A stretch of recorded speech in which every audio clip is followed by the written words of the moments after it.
What is up, everybody? I finally got my mic working and I am ready for episode 16 of the Wholesalers. Today, we're going to be talking a little bit about the real estate market crash that we're experiencing. Is this the beginning of the end? Is this the beginning of 2008.com? Or is this like the 2020s where we're getting a little bit of a dip and we're off to the races? I guess we will see. But guys, what is a real estate crash? It's all supply and demand. It's buyers not having the demand and sellers having a huge supply. The sellers are the motivated ones, the buyers are not the motivated ones, right? A bull market's the exact opposite. Buyers are motivated and sellers are like, I'm not that motivated. I don't really want to let go of my home at that price. That drives prices up. The reverse is driving prices down. So what are we experiencing right now? Well, this sort of sucks as wholesalers and as investors. We're in this weird position where sellers are meh motivated and buyers are meh motivated. A lot of people staying on the sidelines, which is making our business, the flow, right? The flow between sellers and buyers, really difficult. But we're starting to see a little bit more of a shift. We've been experiencing that for 6 months now, 12 months now. We're starting to see a little bit more of a shift to more motivation on sellers, but less motivation on buyers. And it's really tricky, and we need to adapt as wholesalers. So that's what I want to get into here. We're going to be comping some homes, cold calling some properties, underwriting some deals. We're going to have a great time. We're going to have a great time. So y'all are sending me some properties you want me to comp. We'll comp those. We'll get started. Sorry about the first live stream, guys. I muted my mic, my big black mic here. I clicked the wrong button on it. So I never noticed how phallic this thing looks. So I'm going to talk that to the side now. There you are, lol. It's D. Just talked with Cody earlier. Looking forward to doing some deals with you guys. I absolutely love it. So y'all are jumping in right now.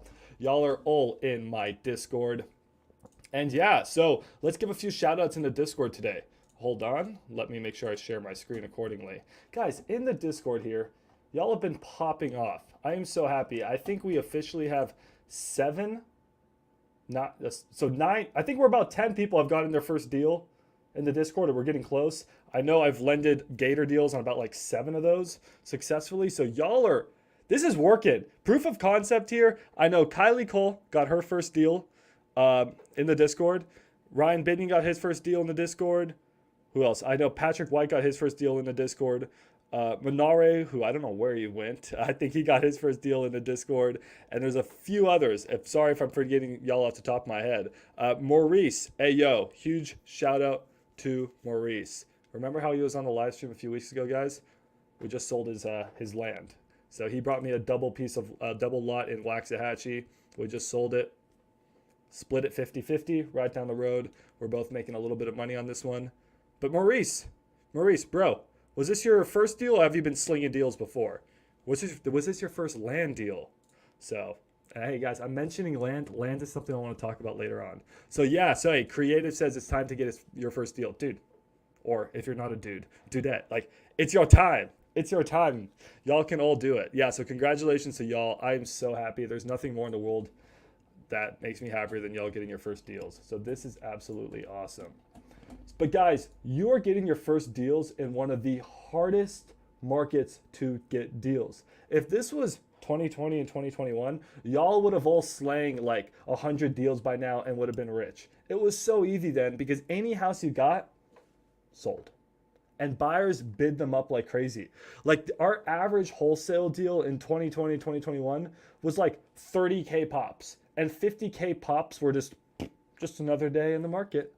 Right now, we're struggling to squeeze out 5, 7K deals. If we get a 10K banger, we're super happy, right? And I know y'all are feeling that. Like Maurice is like, oh man, we sold a lot. We both made 5K. Hey, 5K is 5K, but it's like, where are the big deals? I know Kylie, right? You got 3 deals, probably 4 coming here with your land deal. Let's hope. And you're like, where are the big deals? Guys, you will get the big deals in this market, but they're not as often, but they will come. Consistency is key. Just keep hitting those base hits and the big deals will come.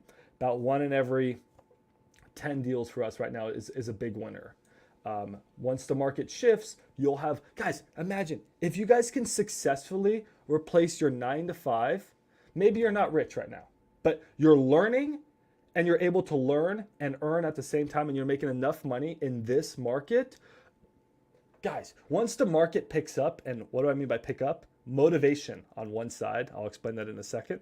Once the motivation on one side comes, y'all are going to be making 3, 4, 5 times as much because you would have been able to be successful in a shit market. You'll be able to be so successful when the bull market comes. Back in my crypto days, back when I did a lot of stock trading, a lot of investing and stuff, in the bear markets, in the winters, we were always like, yo, if we can survive this, once the bull market comes with all of our skills that we've acquired in the bear market, we're going to destroy. And that's how I feel with you guys. So y'all are sending me some properties to comp. I'm super excited. But guys, right now in this market, in order to wholesale successfully, we need motivation. And we all talk about the bunnies. We all look for motivation from the sellers, right? Oh, I'm selling because my son is sick. That's awful. Like, we're so sorry. But that's where the deals come from, right? That's just the world we live in. That's where the good deals come from. When someone has like desperation and motivation. It doesn't exist. It does not exist. You're never going to get a wholesale deal if the seller is not motivated for some reason, right? If they weren't motivated, they just wouldn't sell their house. They just list it on MLS. They take their time. They're looking for cash, and they're looking for cash quick. You know, their son is sick. Terrible situation. Something's wrong. Maybe they just need to move for work, right? We've seen the reasons over and over and over again, right? And that's where we come in with solutions to try to help them. But we only talk about the sellers. But the buyers also need to be motivated. And if buyers have FOMO and they're extremely motivated, you make a lot of money in wholesaling because you can just convince the seller who's not that motivated, and then you can sell it for a huge price to a buyer.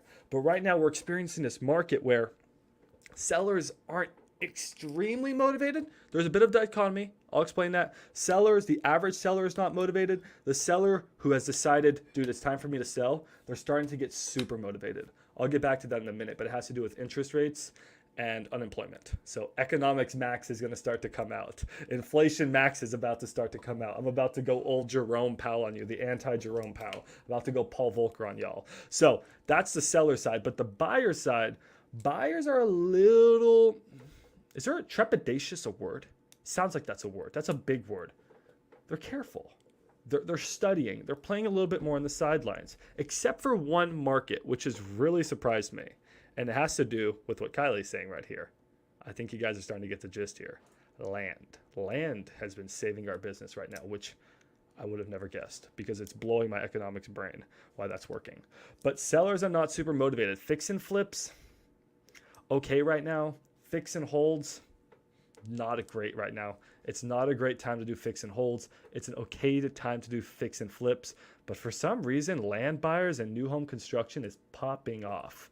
But in general, your average seller is not that motivated, and they're looking at homes starting to go up days on market. So we're actually going to open up Redfin Data Center, and I'm going to show you guys the data. I'm going to stop just ranting. I'm going to show you guys the data. So here's what you guys want to do.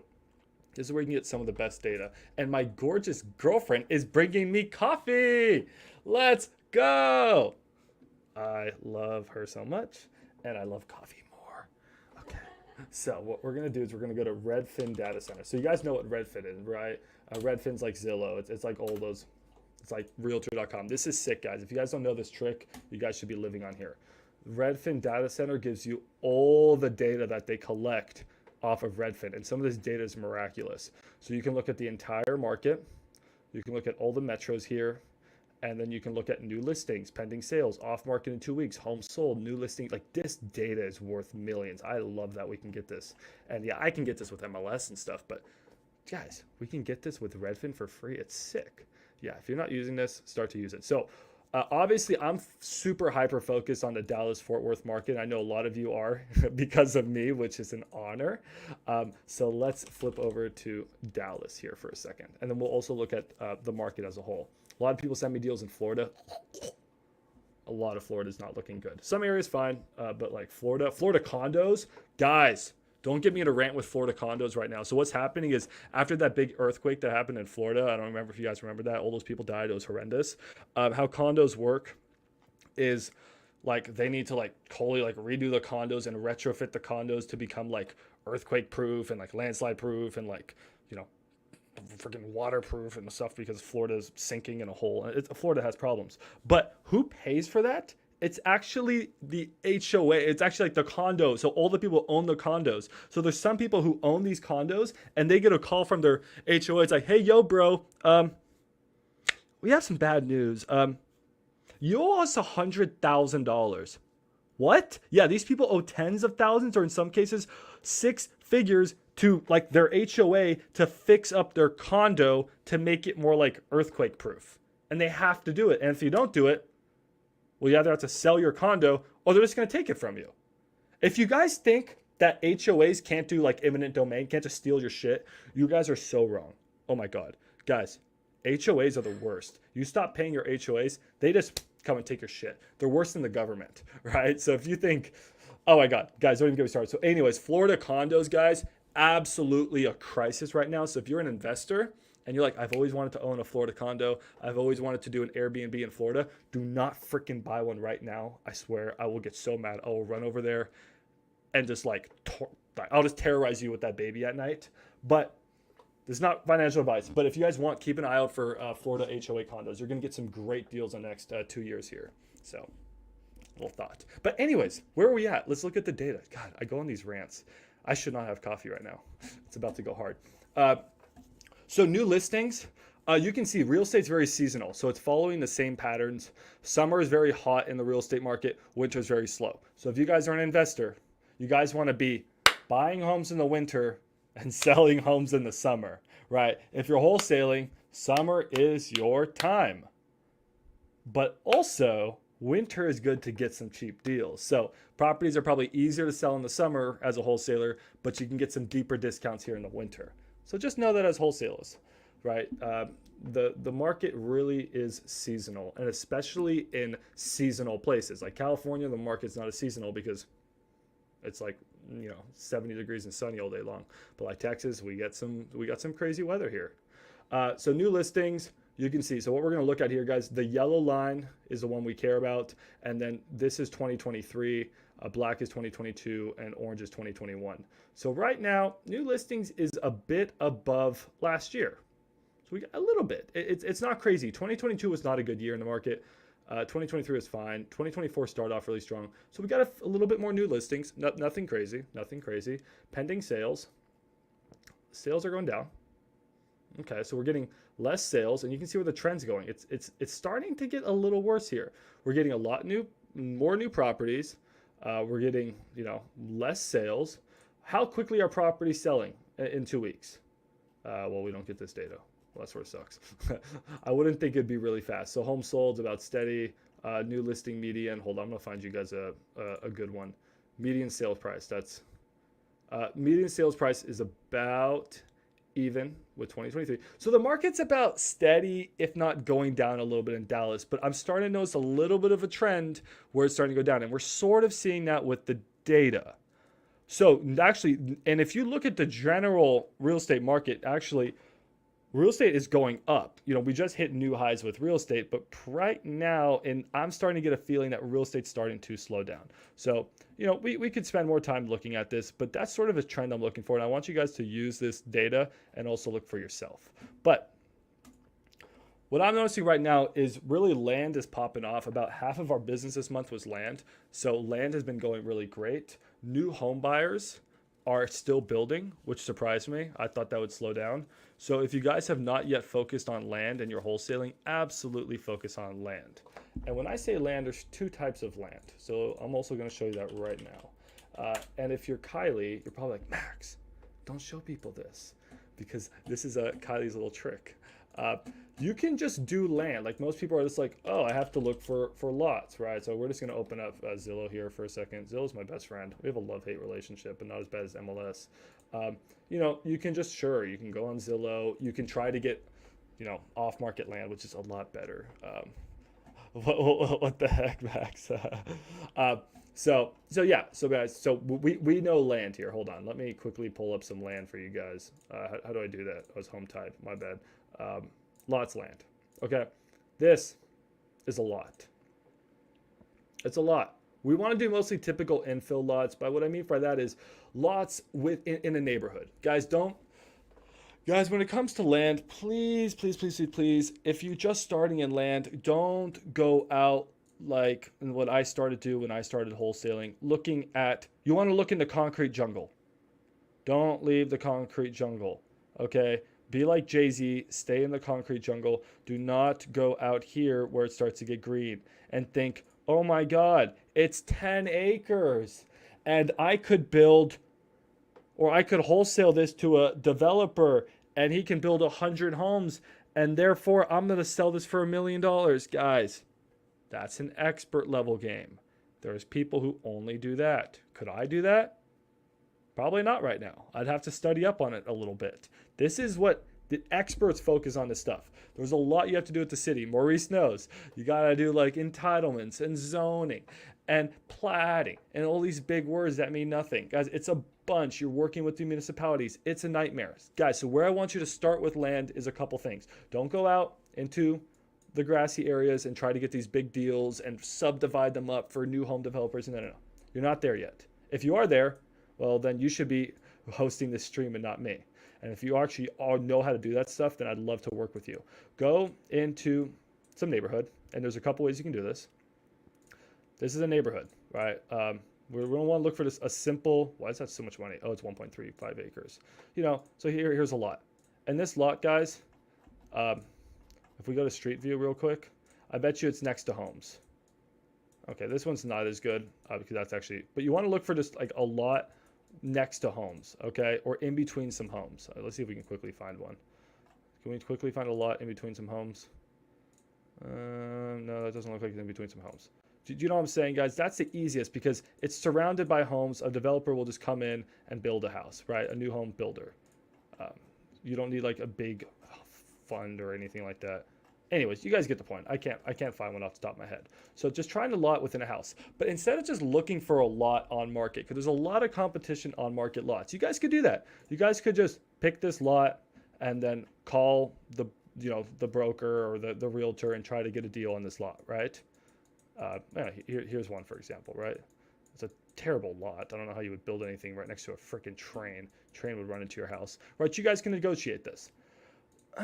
Try to find a house that's a tear down and buy it for the lot value. I think you can get better deals that way. I know Kylie can. So Kay asked, property with a vacant house and I can't get in touch with anyone yet. Can you check out this property for me? Yeah, send it over here. And if not, guys, new development at my company. We actually have the #1 best skip tracing software in the entire US now. Now, unfortunately, it's not available to y'all. We can only use it at our company. But if you guys have stuff and you need us to get in contact with an owner, if we can't do it, no one can. Like we have the coolest stuff now. We're spending a fortune on it, and I'm super excited for it. So yes, send it over to me. Okay, we can get in contact with the owners. But guys, well, yeah, so when it comes to wholesaling land, which has been super successful for us, try to find a tear down house. So don't really focus. I mean, you can focus on lots. Don't get me wrong. On market lots is tough. If you can get off market lots, that's great. A helpful tip is when you're working a deal and you're direct to seller, oftentimes, guys, investors just have extra lots laying around.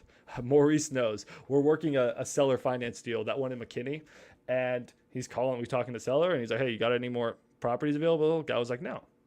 He's like, you got anything available? And the guy was like, yeah, I got a couple lots in Waxahachie. Guys, older investors just have lots laying around, right? It's just like when you go into grandma's house, she's like, where'd that cat come from? You got another cat, grandma? It's like they just got lots laying around, right? So that's the same thing with sellers. So if you are direct to seller, make sure you ask them about their lots. But guys, yeah, if you are wholesaling, look for houses and then think, wow, this house is not a good wholesale deal. It's not going to work. It needs too much work. Look at it as a land value play. And I've taught you guys a million times how to comp land. If you guys still need help with that, we can talk about that. You comp land 3 different ways, and it should all end up with about the same number, but sometimes there's discrepancies. So yeah, look for ugly homes. Look at them as a land play. You want infill lots in the city. So it's just like, imagine this house wasn't there, or this house was there and it was a scraper. You want it to be in between nice homes and try to have nice new builds around it. Try to find a shitty $200,000 house that's surrounded by $1 million homes. that is a desirable lot. That's when you scrape that house and you sell it to a developer who's going to build that 1 point something million house. We've done so many land deals this month exactly like this. We're in a good area. It's an ugly house. It's not worth fixing up. Because guys, think about it. You have a $200,000 house. You're going to spend $100,000 fixing it up, and now it's going to be worth 500,000, maybe 400,000, maybe. Like, I don't know. Or you just scrape that piece of shit and you build a $1.5 million house. The builder, it's going to make so much more sense. Just buy it for the land value. So that's a big tip for you guys. It's been great. That's been saving our market. And land, there's a lot of reasons you want to wholesale land. No attachment to the property. Whether it's a scrape property or whether it's just land, the sellers don't have an attachment. So if you're direct to seller, or even if it's a realtor involved, a lot easier to get them, a lot easier, LOL. It's a lot easier to get them down on a price because they don't have a sentimental attachment to some piece of dirt, unless like grandpa's buried there. There's no attachment, right? If it's a house, it's like, it's worth more than that. Land, it's like, I don't know what it's worth. Just give me an offer, write me an offer. That's right, land's great with that stuff. Also, quick close, there's not a lot of problems. When there is problems, the problems suck. But usually there's no problems. Guys, land's been great. I would have never thought I'd tell you this. I thought new home construction was dead in the water. Builders wouldn't be building because I think you're out of your mind to be trying to build new homes right now. But hey, who am I? I'm just a guy in a fishing shirt. So that's my one tip for you guys. We'll talk a little bit more about the market here in a second. But I want to comp a couple of your properties and we're going to get back to my sentiments on the market crash and what you should do as a wholesaler and an investor. And what I'm personally doing as a wholesaler and investor. Oh my God, this coffee is so good. We went to a farmer's market. It's so good. We went to a farmer's market and we got, what is it, raspberry? Yeah, chocolate raspberry coffee. Oh my God. I'm so hyped. Okay, guys, send me your properties. So, Kylie said 106 Dublin. Why do I know that property? Have you sent me that before? Guys, it's so funny. Y'all all send me like the same properties to comp. I love it. I'm pretty sure I've comped this one before. There's more deals out there, guys. There's more deals, I promise. So, I don't know if you guys just saw my password for MLS. If you did, don't hack me. Okay, cool. So, I'm going to start just mostly comping your guys' properties on the live streams because I'm going to go senile having to comp so many properties. This is a good time to comp them. It gives me filler content while I'm stumbling on my words.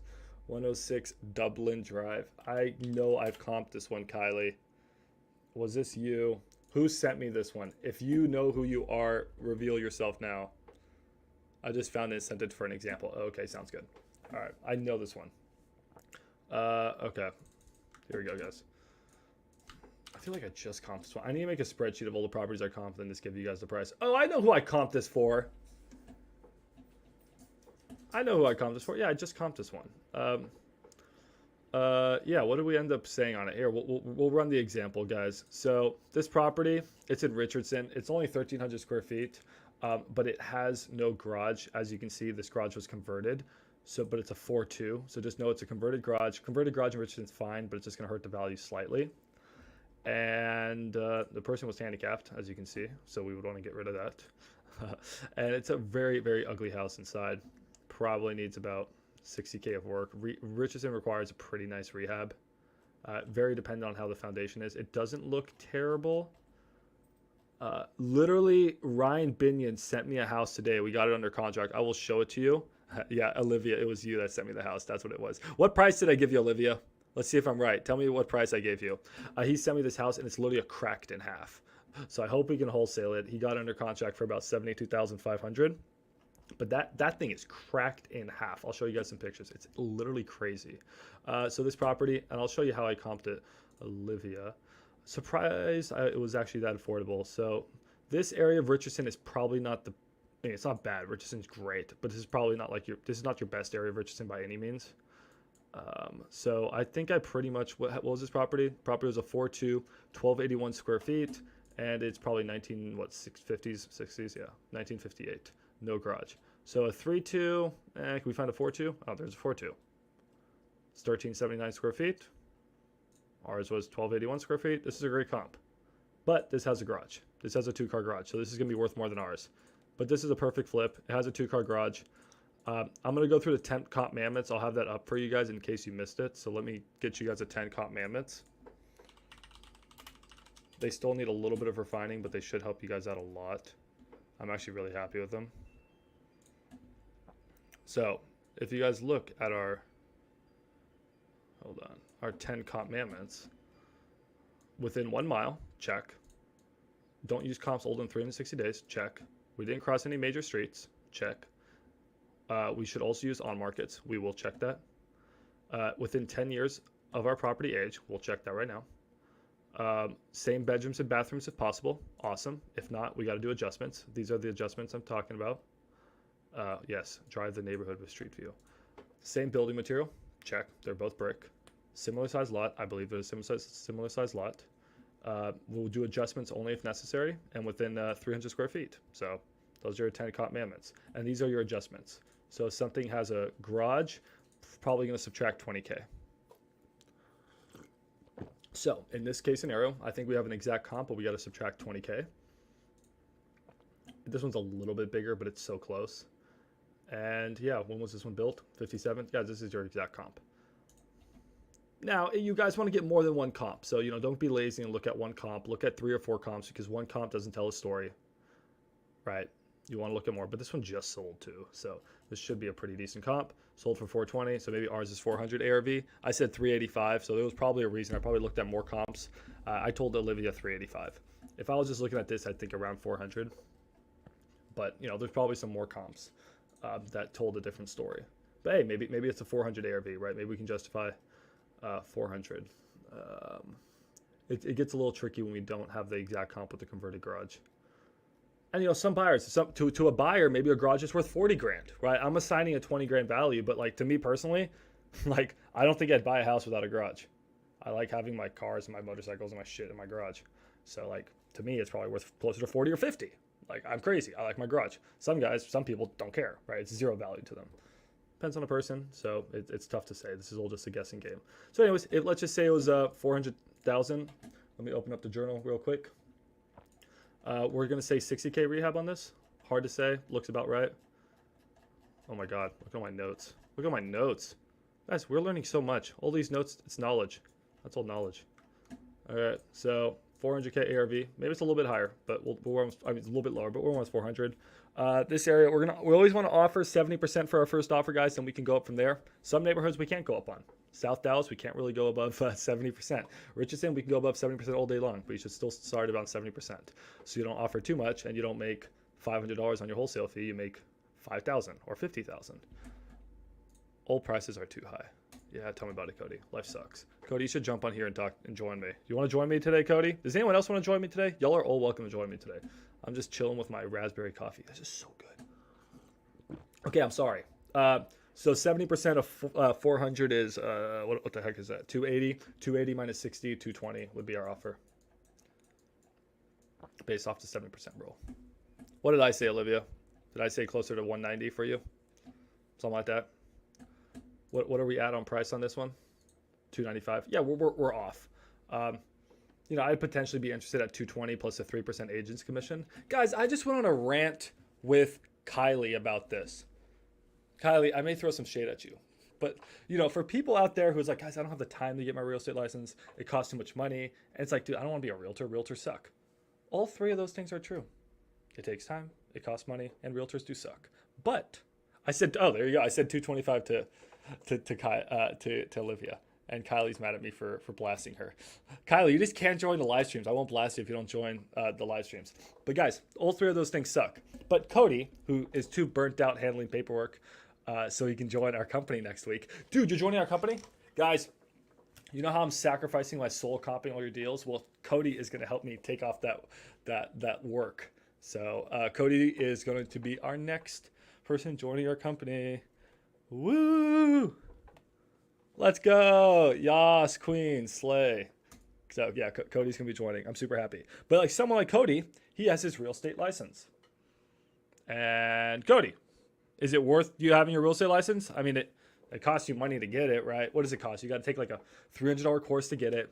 Guys, Aceable Agent treated me really well. Hashtag not sponsored. But that course was BS. I just clicked right through it.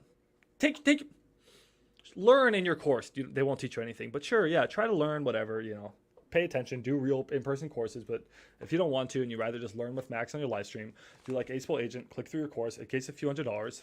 And then you got to pay MLS fees, which it's worth it, guys. MLS is great. Getting this data, that's worth it. But then what sucks is you have to pay Trek and NAR. Meh. Right? You got to pay your license fees, your dues every single quarter. So yeah, there's a little bit of money. But guys, on this deal, for example, if I was wholesaling, why would I want my real estate license? One, hey, I'm interested in 106 Dublin Drive. Are you an investor? Are you a wholesaler? No, I'm a realtor. Oh, how are you today? Right? They love you. Realtors love realtors. Right? It's like the Illuminati. It's like a closed off group. It's a circle of friends. What are my analogies today? I want some other shit today. Anyways, they love each other. So one, you already broke the barrier, right? You're already trying to get through, break the ice. You want the perfect icebreaker? You want a realtor to love you? You want to be at a bar and you're like, I want to get that realtor? Break the ice and say, hey, baby, I'm also a realtor. Oh, instant. They instantly love you. They love you, right? Because now they trust you. Yeah, quarterly MLS fees are the real problem. Dude, they get expensive. They do. How much do we have to pay for MLS, Cody? You guys got to pay for MLS in every area you're in. So I can only get MLS right now. If you guys know, my MLS access is only Dallas, Fort Worth, into Waco, I think. And then a little bit for whatever reason into like Louisiana. But I don't get Austin. I don't get Houston. I don't get San Antonio. If I want to get those, I have to pay a lot for those. So that sort of sucks. They sort of gatekeep you. But anyways, yeah, getting your real estate license, all three of those things. It costs money, it's time, and realtors suck. But guys, immediately you break the ice, which to me is already worth it. And secondly, on this deal, let's say I could sell this as a wholesaler for $220. Okay, let's say I could sell this. I could dispo it, and we need to get it at. I'm just making up numbers. Actually, we'll say we'll sell it at $230. I need to get it cheaper than that to make any money. But the realtor's like, sorry, the lowest the seller will take is $230. But hey, I need to get it at $229. Let me make $1,000. No. $229,500. No. $230. That's the bottom we'll take. Well, what you do is you say, okay, fine, I'm happy to do $230, and then I want a 3% buyer's agent commission. They always say yes, guys, because here, I'll show you why. Now, you're probably thinking, well, if they're already going to pay the 3% anyways, why not just pay it to a wholesaler? Why not pay in the form of like a buyer's concession? It's stupid, but sellers are already accepted the fact that they have to pay that 3% agent's commission, so they don't ever complain about it. Here, let me quickly show you something, guys. Let's look up this house right now. So I think it's on Dublin. Oh, it's a street number. 106 Dublin. All right, 106 Dublin.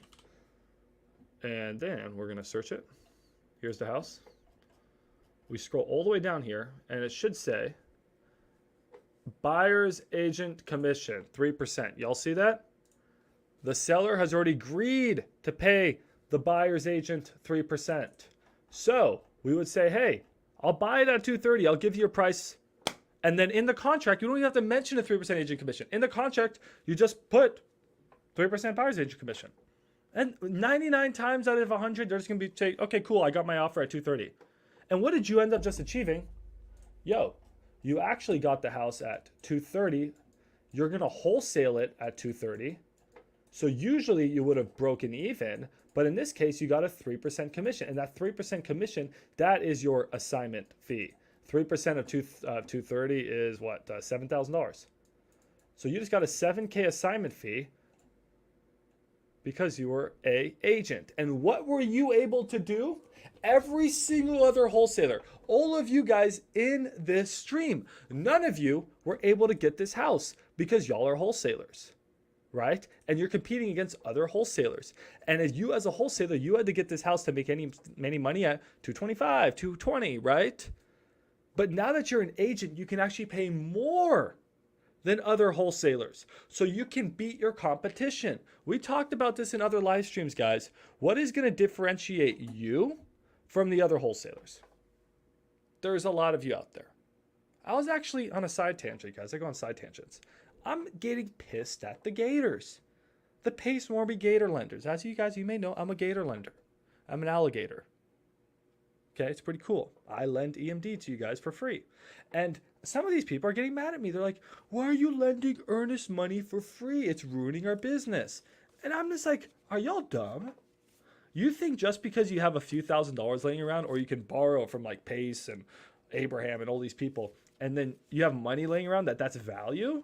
This is no value. There are 10,000 gators.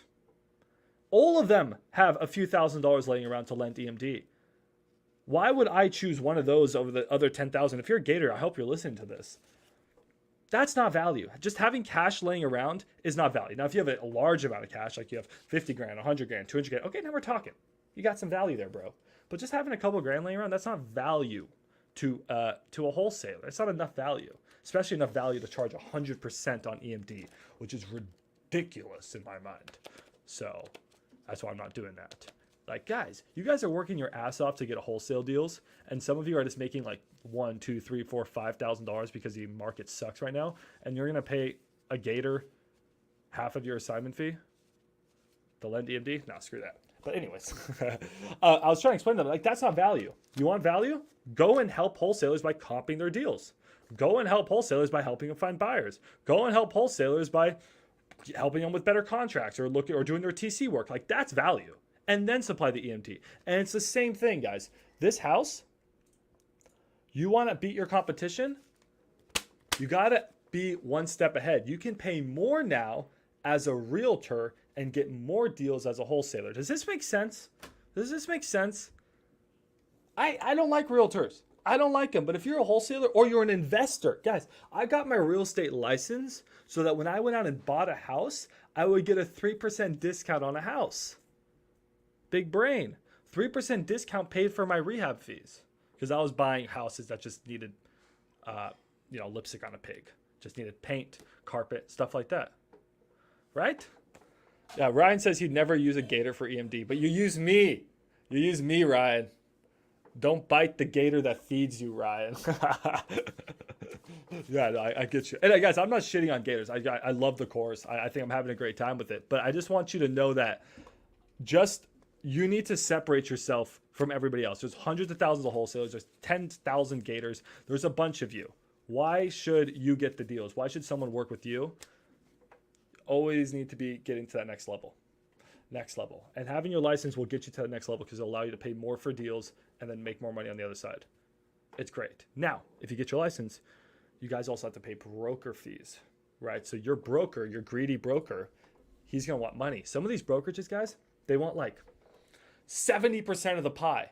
So that's why you got to work for a wholesale friendly brokerage like us. We take, we're not taking fees from our agents. So whole nother rant. Hold on, guys. I need water. I am so parched.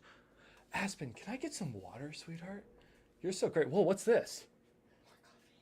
More coffee? That's not what I need right now. That's not what I need right now. I'm going to dehydrate and die. I'm going to be a gator just dead in a pond.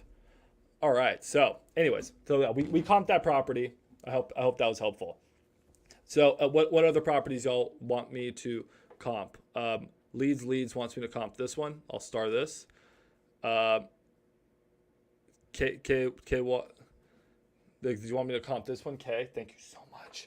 And then there's some other ones. Oh my God, Kylie sent some. We got a lot of deals to comp. Oh, Ryan, that's something. That's really nice of you. Okay, cool. We got some deals to comp. But yeah, guys. So as far as the market goes right now, we're in this awkward spot where we're waiting on motivation from one side.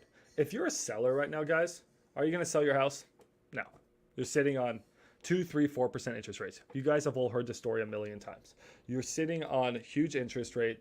Not huge interest rates. You're sitting on super low interest rates. And if you sell, you either have to go buy a house on new interest rate. So really the people that are selling either not affected by interest rates because they're very wealthy. So I'm gonna let you guys know that the wealthy segment of the market, the house is over $1 million. Great deals there. So if you are wholesaling high-end homes like $1 million plus, you still have a good opportunity and a good market there. or if you're a realtor doing $1 million listings, or whatever your situation is. So actually, guys, if you stumble across like $1 million plus homes, I got a guy I'm working with, a buyer. Shout out to Douglas. So yeah, that's a good market still because rich people are not affected by inflation. Rich people benefit from inflation because their assets actually go up. When 99% of your net worth is sitting in assets like homes and Bitcoin and stonks, when inflation happens, your assets go up. So you're not affected. Okay, groceries cost another couple $100 that month. Who cares? I'm not affected. I'm rich, right? My assets go up. Yeah, Highland Park, guys. Let's wholesale in Highland Park. And so that's been a great market. And also the very, very affordable has been a good market still. But anything in the middle class has just been crumbling. Now you're probably thinking, Max, I thought you told me not to wholesale super low-end homes. Yeah, I mean the super low-end homes that need like 100K in rehab because they're 100 years old, that's a toughie. But more or less just affordable homes in like starter neighborhoods, that's never a bad market to be in. Hold on, let me mute my phone. But that middle section, upper middle section, the median home's 400,000, so I'd say 500, 800,000. That's been a very tough market lately. Those buyers are really getting hurt by interest rates, by everything. But guys, if you're a seller, you're not going to go and sell your 2, 3, 4% interest rate to go buy a 6, 7, 8% interest rate, right? So you really, if you're selling, you have a reason you're selling. So I've noticed that if you're doing direct to seller, you're talking to most sellers, they're not motivated. No, I'm good. I don't want to sell unless they want to go rent. Renting makes sense right now. I'll have a debate with you guys about renting versus owning here in the future. But you know, the average person is just not motivated to sell. But the person that has decided that they need to sell because there's a reason they need to sell, I've noticed that they're getting very motivated. Does that make sense? The average person, you call, knock on their door, not super motivated. But the ones that have decided that they need to sell, they're no longer just saying like, I'll get my price, I'll just wait. They're starting to be like, oh my God, I'm not getting my price. I'm starting to panic. The panic is starting to sit in. They're starting to worry more. So we've been able to negotiate further than you think. So if you're doing acquisitions and this property, let's flip back over this one that's listed at 295 and I told Olivia here that she needs it at 225. I don't think that's impossible. A year ago, 2 years ago, 3 years ago, absolutely impossible. Now I don't think that's impossible. Negotiating 30% off of list.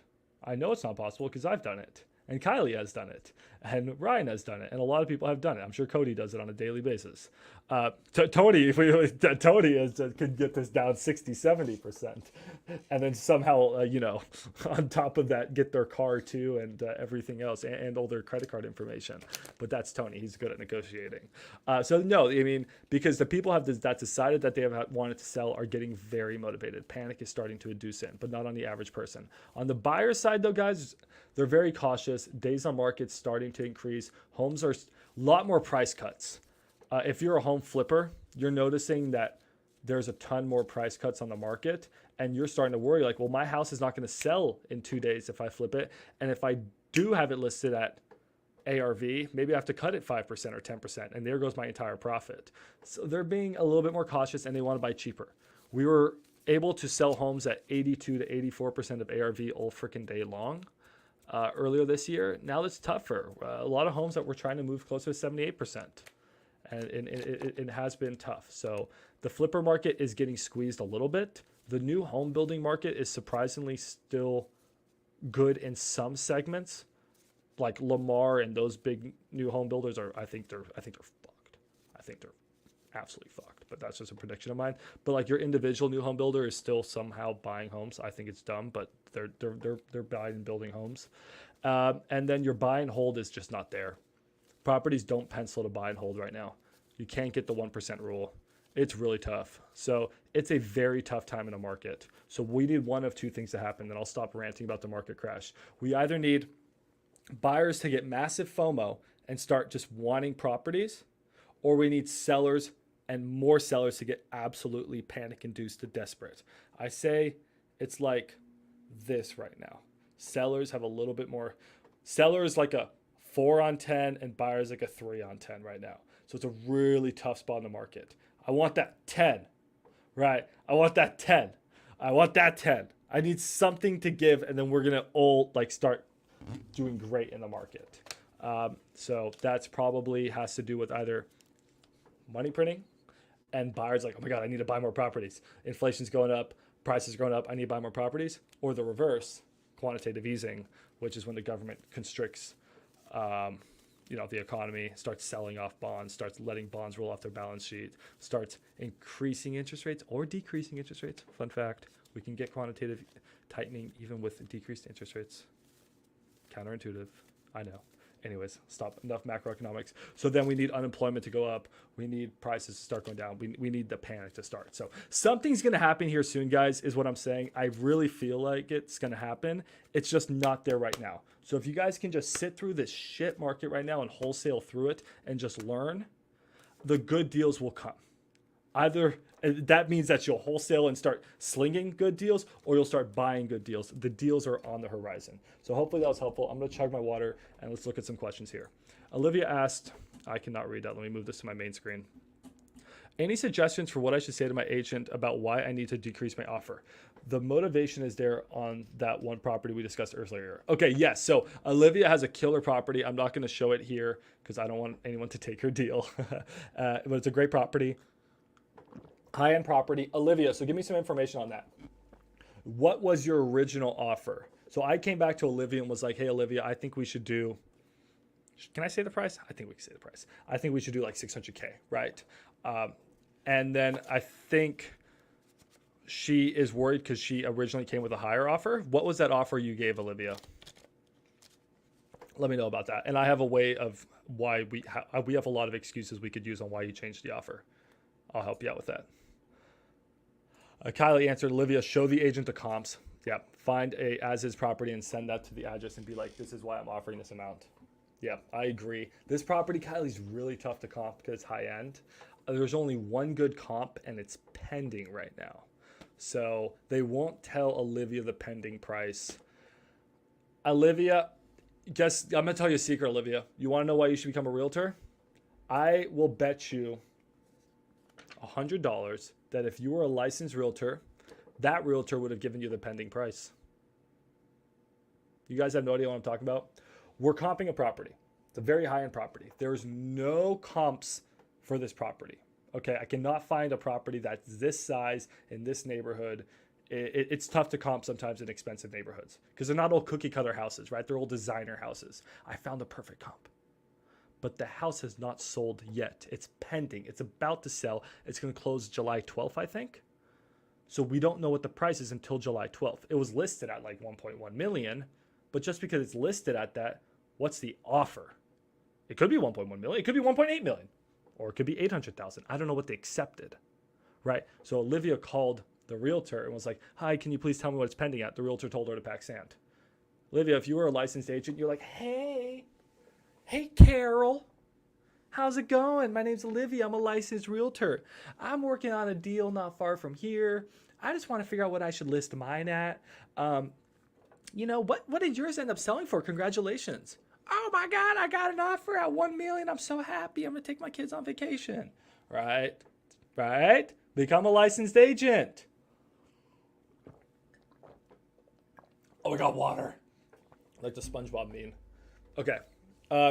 So originally you were at, why'd you go 645 then 660? Well, you went up? Oh, I see what you're saying. So did you offer 645 and then they said no and then you said 660 and now I'm telling you to offer 600? Is that the situation?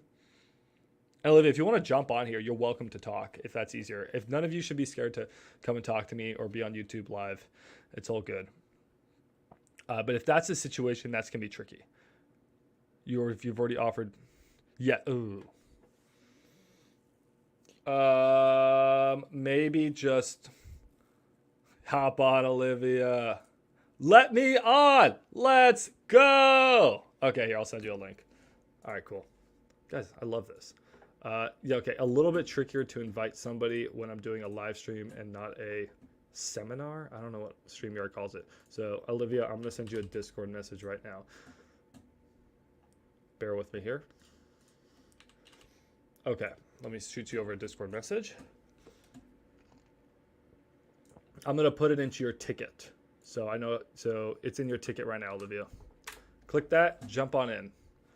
Yeah, that's a tough situation. What I would personally do on that one is just be like, hey, after further thought, I think I'm going to have to hold off at my original offer. Tell her that you spoke to your contractors and you're estimating rehab to be $70 a square foot. Now, you guys are probably like, hopefully your headphones work. Otherwise, Max will never let you forget it if it sounds like shit. Cody, it's just because you live in a trailer in the middle of nowhere, bro. Olivia probably doesn't have that. Here, let's let Olivia on. Hey, Olivia. Is it working? It's working great. Welcome. Oh, damn. I've never done this before. But I'll give you kind of the background if you want it. Absolutely. But wait, do you ride horses? I do. I saw that on your Facebook. Yep, I do. Out in western Kansas. What, like, do you do it like competitively? Yeah. Whoa. Is it like when you jump the hurdles? Are they called hurdles? I do like the rodeo stuff. So I do like barrel racing. What? What's barrel racing? Oh, you gotta go look it up. There's like 3 metal barrels and you run really fast around them. What? I need to go to the rodeo. This is cool. I know Post Malone was at the last rodeo. I missed him. So anyway, so yeah, tell me about this. Tell me about the situation. So basically, this property, I comped it and sent an offer and all that shit. Sorry, potty mouth. No, you're good. The 16th, I think, of June. So a while ago, about 2 weeks-ish ago. And the agent just messaged. So I was at 645, and then I jumped to 660 like the next day after discussing it. And then the agent messaged me last night and was like, hey, would you be willing to jump up to 680? So it wasn't like just yesterday or the day before that this happened. She didn't answer me, and I followed up and all that stuff, and they were like, we're entertaining something else, and then they just messaged me back. And then I messaged you because I was like, I don't know what to do. So they're interested in your offer? The 660 one. Okay. So the property's listed at 700. I know you're probably like, wow, 40K off. That's good. In terms of percentages, that's not much. We're only down 5%. What was it originally listed at? Do you know? Was it always 700? Here, let me look. I got it right here, actually. I don't want to pull it up and reveal your property. And what's also the days on market? 13 days. Don't trust Zillow. Scroll down. Okay, scroll down and look at the property history and see when it was originally listed. June 12th, 2024. And that was the original listing? Do what? That was when it was originally listed? Yeah.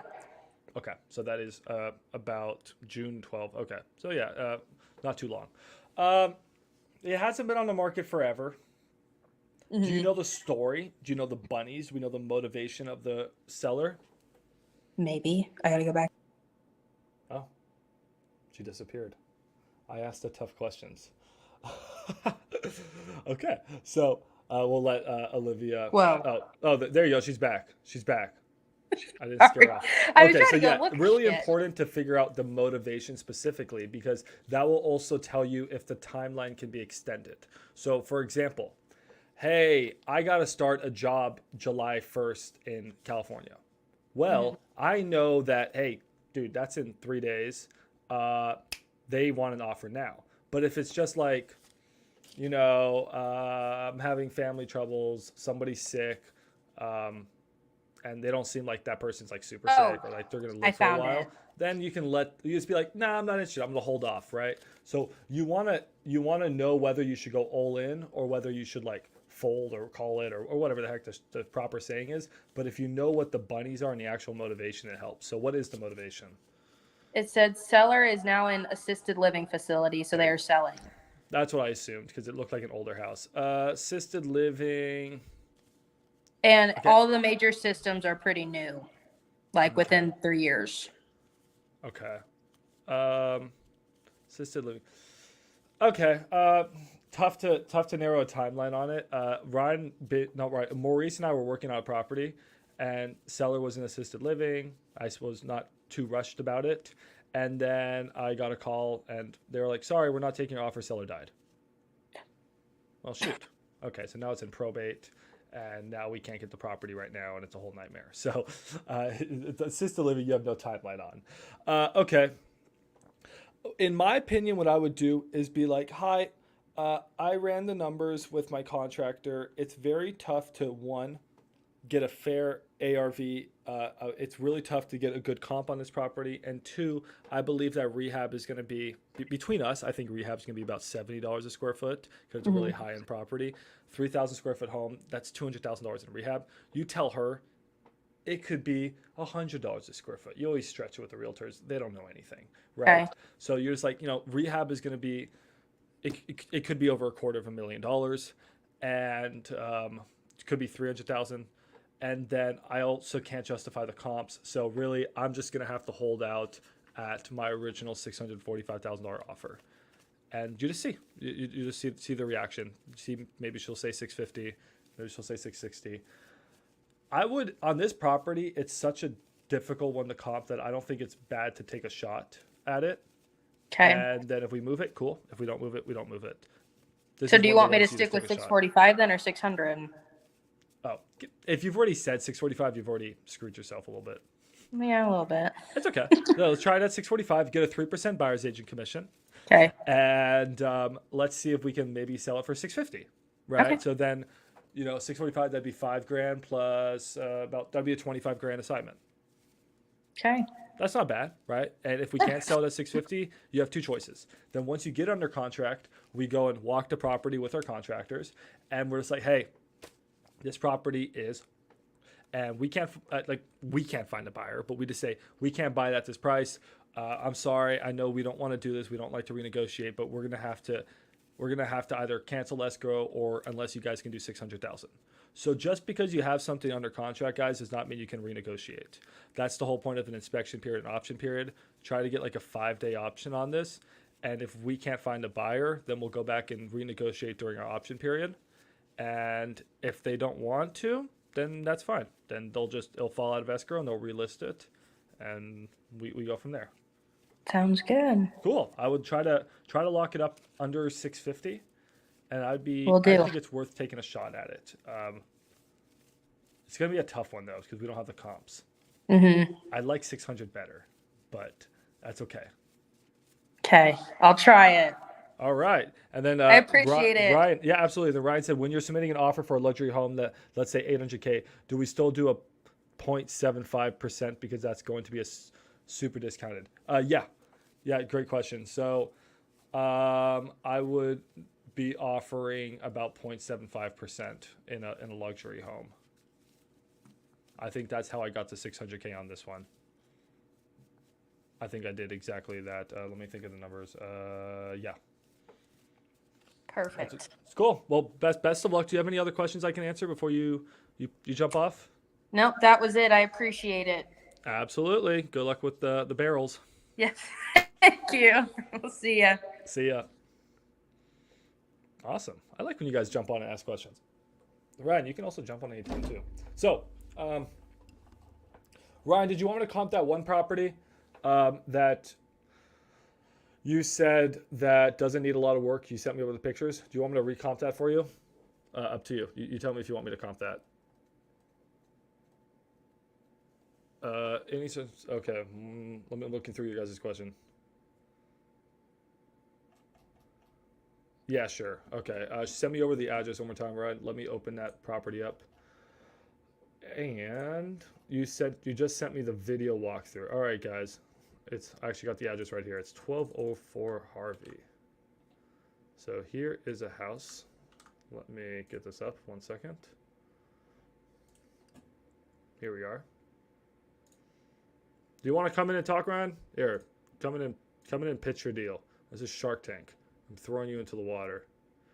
This is your moment. Let me send you. I'm going to send it to you in Discord too. Ryan sends me so many deals. Him and Kylie have their own little channel in the Discord. So if you guys jump over here, and you guys can open up tickets in the Discord, and I'll comp your properties. Ryan has his own special channel, and then Kylie and Chris have their own special channel. So if you keep submitting deals, I'll create your own little special channel, and then you just can keep sending me properties to comp. All right, Ryan will jump in. He'll Shark Tank his deal. I'll let him pitch it. So I'll just show it to you guys right now. 1204 Harvey, Fort Worth. What a beautiful home. I assume this is South Fort Worth. It looks like it's South Fort Worth. And that is South Fort Worth. So guys, South is always bad. South Dallas is the ghetto. South Fort Worth is the ghetto. These are $100,000 homes probably when you're buying them. Usually these framers, we call this a framer. It's not made from brick, it's made from wood. These small framers, you usually want to buy them under 100K. This neighborhood, maybe this one's being flipped. Or in the process. Not a lot of flips in this neighborhood.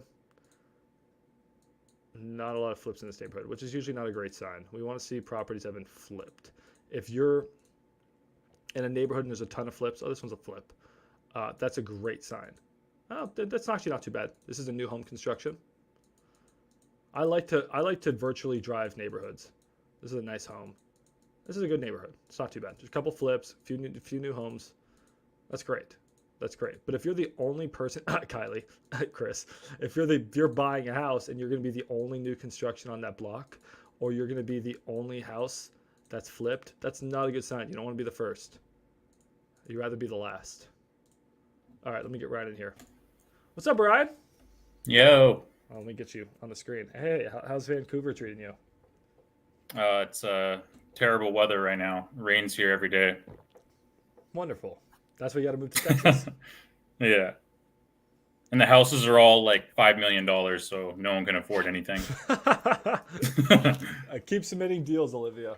You're almost at your own special channel soon. No, she doesn't deserve one yet. You got to close the deal. Close the deal first. That's actually true. Maybe Gunners should get their own special channel. Ooh, not a bad idea. I like that. I like that.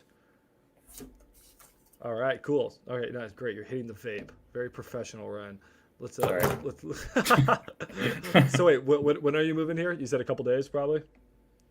Yeah, I'm just waiting for my passport to come in, and then I'm gonna come there. All right, cool.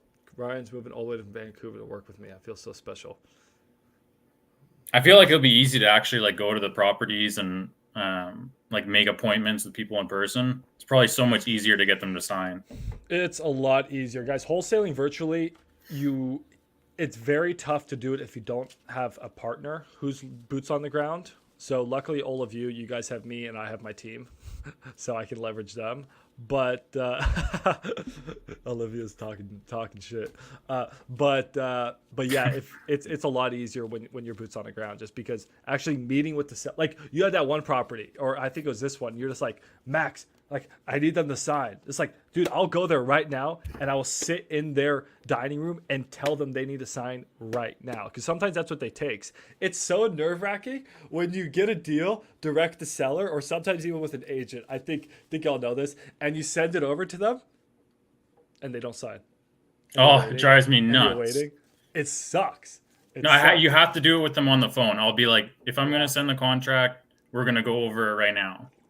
But I mean, oftentimes they're still like, well, we like with this property that I just signed, I was basically had to pitch the entire family. Like there was the old black lady that she was like convinced, and she was like, okay, I'm down. And then I had to talk to the daughter, and then I had to talk to her son, who was a private detective or something, like a PI, private investigator.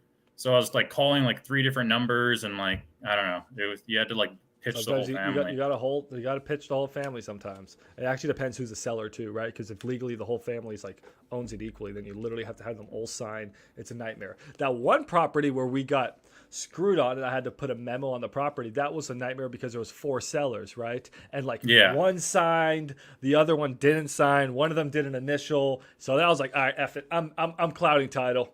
And I haven't heard back since. So that's I'm scared. That's an annoying one. All right, let's comp your property. I don't want viewers are dropping off, Ryan. You're scaring them off. All right. They don't like me. They don't like you.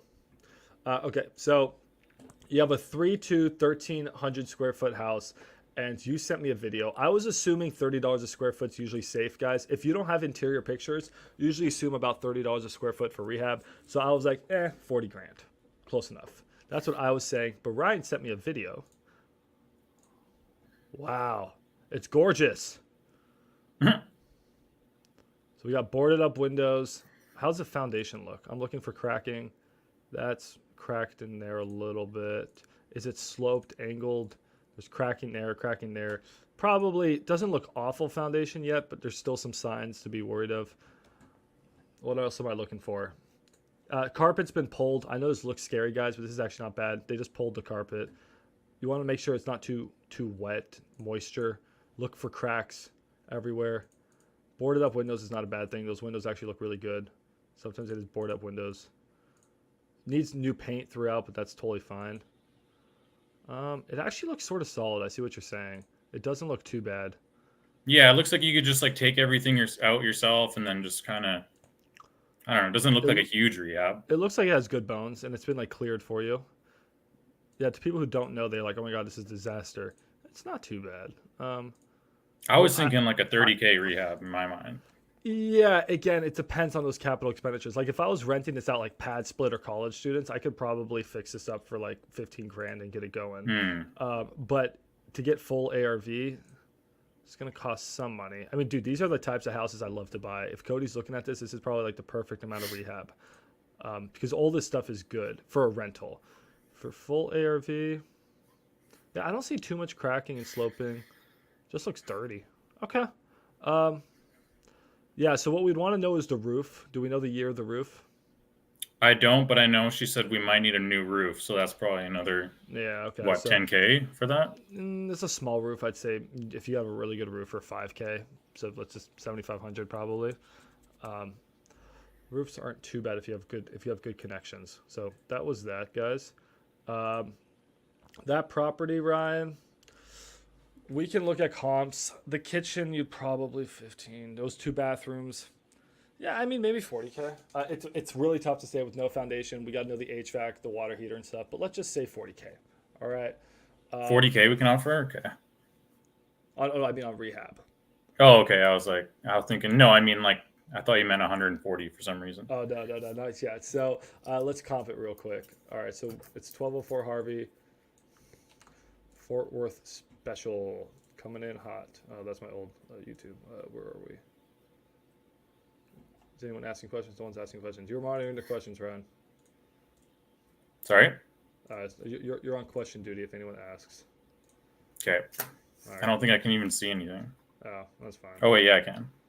So remember the 10 commandments, guys. Within 1 mile, looking at closed within 360 days is fine for this, but you also want to look at actives. Actives tell a story. Let's check this out. It's a 3-2, 1,300 square feet, I thought it was. Yeah. Yeah, 3-2. one. What's this 333. house? Is this a 1930s or something? No, it's like 1950s? 1950. Yeah. Okay. So around 1940s, 50s, 60s, we'll look for. Hey, Jerome Powell Street, love it. What comps did you pull? Was this a comp? I can remember barely this see the one. screen. I like that it's sitting on a hill. I love, guys, personally, I don't know about you guys. I love a property that sits up on a little knoll and overlooks rather than a property that sits down in the hole. I will never buy a house that sits down in the hole again. Fun fact, I bought a house that was on a slight hole. Slight hole. It rained. It cost $30,000 in flood damage. Never again will I buy a house with a slight grade. I will only buy a house that sits up on a knoll from now on for the rest of my life. I hate properties that sit down the hole. Not only do they look ugly, they cost a lot of money when it rains. Fun facts. Water will seep in under the ground and into your foundation. Yeah, this property is fully flipped. This kitchen's disgusting. I mean, what an awful kitchen. I think I was looking at 933 Judd Street So in this Fort one's Worth. for 170. pretty It's a similar. little bit smaller. It also has no garage. So just based off of this, we're closer to probably 200. What did you think ARV was on this? Yeah, I was thinking like 200. I don't know. Yeah, over probably 200, maybe So 205. this one doesn't have any pictures. I don't know why. This is a 3-bed, 2-bath. This one's also a little bit smaller. But is that a new construction? No, it's 1947. 1,090, fully flipped. Okay, so this one was closer to 200. Listed at 215, sold at 198. All right. Yeah, I think maybe you could rip 200. I think 200 sounds about fair. Let's look at active, guys. Remember, actives tell a story. Is there an active property that's not selling? That's like ours. A 3-bed, 1-bath. Guys, 1-baths are worth significantly less than 2 baths. You really want 2 baths in your house. 1041 East Powell. This one's a little bit too big, and it's a 4.2, but just interesting to see that it was listed at 275 and it's not telling at 257. Probably going to sell at like 230. I don't know. So ours can't be worth that much, right? So I don't know. I feel good around the 200, around the 200 world. And then we said 40K rehab. Yeah. So quick math, Ryan. You want to do the quick math, or you want me to do the honors? So 200,000 times 0.75 minus 40,000. I would do 0.7 in this area personally. Really? Okay. Yeah, it's not a great area. It's South Dallas ghetto. It's not a 0.7 area. And also, guys, so cheaper, here's a quick thing you'll learn, Ryan. Cheaper homes, you need to offer 0.7 on. Luxury homes, you can offer more. And you mentioned it earlier. You're like 0.75, but that's bringing the price down so much, right? Really think about it. The builders need to make money. And if there's not enough spread, they're just not going to do a deal for 10 grand profit, 20 grand profit, maybe even 30 grand profit. So you got to really buy them cheap. Even literally 0.7 is your MAO. You can't go over that. You usually want this, the ARV, and your purchase price to be on these cheap homes. A good rule of thumb is 100K difference. So that's a quick way to comp. Hey, ARV is 200. I probably want this around 100, right? But in this case, what's 70% of 200? Let's see. Oh, come on, Ryan. 140. 240. I'm not a math guy. Yeah, I'm a calculator guy. So 140. So then 140, right? And then 140 minus 40K rehab. Dude, I just gonna blow your guys' mind right now. What's minus Is 40K 100,000? Is that 100,000? Didn't I just freaking tell you guys that this and this should be about 100K difference? Pretty cool, right? You guys just learned a super hack for comping. If on cheaper homes, usually South Dallas and South Fort Worth framers, South Fort Worth and South Dallas, these ugly brick homes in these sort of ghetto areas that are in the process of being gentrified, you usually want your purchase price and your after repair value. You usually want on average about 100K difference. Usually And then more than 100K. Would you sell it at 0.75? This area, I would probably try to market it at 0.78, but I don't think I'd get it. But we would try to, that's our, yeah. Usually, we used to be able to sell this at 0.78. With this market being the way it is, it's probably selling closer to 0.75. You know what? This is a good exercise. I need more water. Aspen. I get more water, sweetheart. You're the best. So let's walk through this. I'm a builder. All right, Ryan? I'm a builder. I'm not Bob. I'm Max the Builder. And I'm going to sell this house for $200,000. All right? Ryan, if I sell the house for $200,000, what are my costs? The rehab. Okay, we got rehab. Closing costs, private money lenders. Nice. We got rehab. Dang, you're fast. We got closing costs. Okay, we got to pay title and escrow. Now, do you have to pay this once? Twice, right? You got to pay it when you buy it and when you sell it. You're paying closing costs twice. Okay, what did you say? You said you have PML, private money lenders. Okay. We'll get into PML here in a second because there's two things that PML charge. You know what they are? Interest and I don't know the other one. Interest and points. Oh, they charge points. Okay. They charge points. I'll teach you guys what points are. You should not know. Points. All right. Points. All right. What other costs do we have? So rehab, closing costs. You got to pay realtor commissions when you put it on the market. Realtor's a big one. The buyer and the seller's agent. So that's 6%. All right. So those are your main ones. Now, this is 6%. This, we said, was 40. Oh God, I should do a different color. This we said was 40,000. This, hard to say. It depends on your state. I'm probably going to say it's going to be maybe $5,000 total. And then PML and interest and points. So how do we calculate this? Guys, PMLs right now, private money lenders. These guys are not buying their homes cash. They're getting loans, right? They're literally going out and getting loans. So they're going to get a loan for the purchase price and the rehab. Now, you usually don't get 100% of this.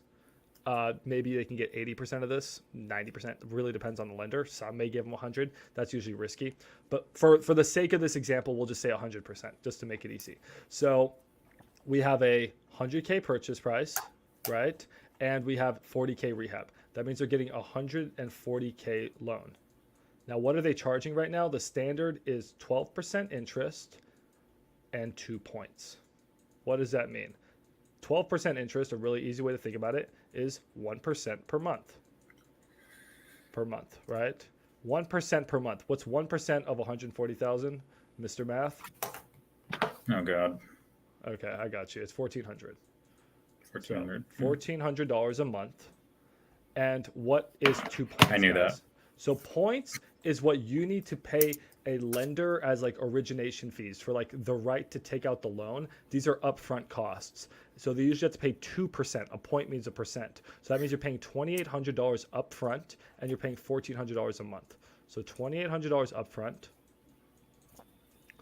and then $1,400 a month. How many months do you think, Ryan, is going to take to get the house, rehab it, and then sell it, and then close on it? Isn't it around like for every 25,000 you spend is going to take at least 30 days? I heard something like that. I've never heard that, but okay. That's what I heard before. It's like for every, 20, 30,000 you spend, it's going to take at least 30 days. In rehab or in total? In rehab. Okay. I've never heard that before, but I sort of get where they're coming with it. Okay, so they're buying the house. They got to rehab it. Guys, I think a crew could come in here and rehab it in a month. Okay, so let's say you got a month of rehab, right? Just like you said, right? 40,000. Fairly accurate, yeah. Sure, okay. But then you got to list the house on MLS. Let's say, I don't know, you can look up the average days that it takes to sell a house, right? Guys, we can go back to the Redfin data center like we were doing before, right? You can go to Redfin data center and then you can, here, you know what, we'll make it accurate. Then you can go to that area. If you're a builder, this is what you're doing. Or if you're a flipper, this is what you should be doing. If you're a Gator lender, this is what you should be doing. We're going to type in Fort Worth. Hold on. And then you're going to take days to close. Oh, is it days to close? It could be. 21 median days to close. I thought it would be DOM. I'm looking for days on market. Is that the same? Days to close sounds different. I don't know why it's not showing me DOM. I don't think that's the same. Anyways, you're looking for the days on market. Anyways, I would say it would take at least four or 5 months before it's probably exactly. like sold and on market and So, everything's done. Yeah, I don't know why it's not giving me the average days on market. Average DOM in Dallas. I don't know what's going on. Anyways, they're ruining my video right now. So let's just say it's going to take 30 days to sell. Okay. So it takes 30 days to sell. So it took 30 days to rehab. It took 30 days to sell. And then to close, it took, let's say, another 30 days. All right. So it took a total of 90 days. Sounds good? Took a total of 3 months from start to finish. Seems like a pretty efficient process. I can tell you that's ideal. That's literally like that's freaking ideal. That's best case. Probably 120. So now you have $2,800 up front and you have $1,400 times 3, right? Because it took you 3 months. You're holding that loan. You're holding that debt for 3 months. So now that's another $4,200 plus $2,800. Wait, sorry. Yeah, $4,200 plus $2,800 is $7,000. All right. I think I did my math right. You got $7,000, guys, in private money lender. So now we're gonna go back here. Now we have 7,000. So what's our total now, guys? 7,000 plus 5,000 is 12,000 plus 6% of realtor costs. 6% of 200,000 is 12,000. So now you got to add 12,000. So we're at 12 plus 12. We're at 24,000 plus 40,000 in rehab. We're at a total of $64,000 in costs. All right. And this is, I'm telling you, best case scenario. This is not assuming a price cut, which I'm telling you guys, most properties right now are experiencing price cuts. Then this is not assuming that there's delays, right? 90 days is efficient. So it could be less. But now you got $64,000 in costs. You bought the house for $100,000. All right. You have $64,000 in expenses, and you're selling it at $200,000. That means the builder or the flipper is making a grand total of $36,000 in profit in the best case scenario. So you can see why, Ryan, we can't pay $120,000. We can't pay $130,000. It's because this is already tight. This is not a lot of money. And to go back, guys, to finish my giant rant, why do we have to not offer 75%? Why do we have to stick to the 70% rule in these bad neighborhoods? It's because the homes are cheap, and a builder will not flip this house if it's going to be less than 30K in potential profit. It's just not worth it to them. It's not worth them dragging their crews out and spending 3 months going through all the paperwork and the hassle. At that point, just flip a more expensive house and take on pretty much the same amount of risk and time and make $100,000. So guys, the 70% rule is your maxable allowable offer in the ghetto. All right, that goes my big rant for the day. Hopefully that was helpful. I just drop the mic right now. Poof. Dropping it. That makes sense. I've been doing 0.75 for everything, but I probably need to be going lower. Yeah, no, and that may be partially my fault for telling you guys you could do that, because we could do that, but not anymore. That was a 6 months ago thing. It's not happening anymore. The buyers aren't buying at that. And I didn't expect you guys to really only be sending me ghetto homes. And ghetto homes, 0.7 max. Max, guys, max. So you actually probably want to even be starting cheaper. It makes a big difference. The cheaper the home, the less you can, the less you can offer on a scale percentage basis. Josh asked, how's 953 East Arlington Avenue, Fort Worth as a comp? Oh, as a comp for that property? Is that what you're asking?